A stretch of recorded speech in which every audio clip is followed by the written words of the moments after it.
మోహన్ రెడ్డి పుంగనూరు పర్యటన రద్దయిందన్నారు ఎమ్మెల్యే పెద్దిరెడ్డి రామచంద్రారెడ్డి. ఈ నెల 9న పుంగనూరులో పర్యటించాల్సి ఉన్న జగన్ తన పర్యటన రద్దు చేసుకున్నట్లు తెలిపారు.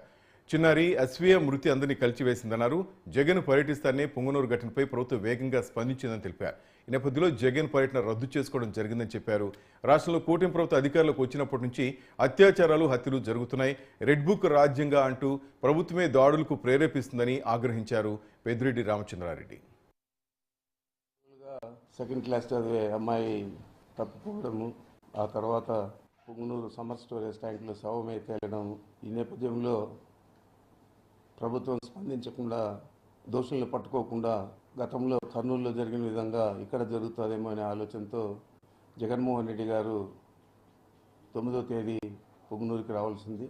మరి ఎంత లోపల నిన్న 3 మంత్రులు, ఇంకా తెలుగుదేశం పార్టీకి సంబంధించిన శాసనసభ్యులందరూ కూడా వచ్చి వివరాలన్నీ కూడా పోలీసుల ద్వారా తెలుసుకొని ఆ వివరాలన్నీ కూడా తెలియజేయడం జరిగింది. దోషులను పట్టుకోవడం జరిగింది. జగన్మోహన్ రెడ్డి గారి ప్రోగ్రాంను తెలిసిన వెంటనే ప్రభుత్వం స్పందించి చర్యలు తీసుకోవడం, ఆ దోషులను కూడా కఠినంగా శిక్షించాలని చెప్పి మేము కోరుతా ఉన్నాం. దోషులందరూ కూడా దొరికారు. మంత్రులందరూ కూడా స్పందించి పుంగనూరుకు వచ్చి అవన్నీ కూడా ప్రకటన చేశారు. అంచేత 9వ తేదీ జరిగే కార్యక్రమాన్ని రద్దు చేసుకోవడం జరిగింది.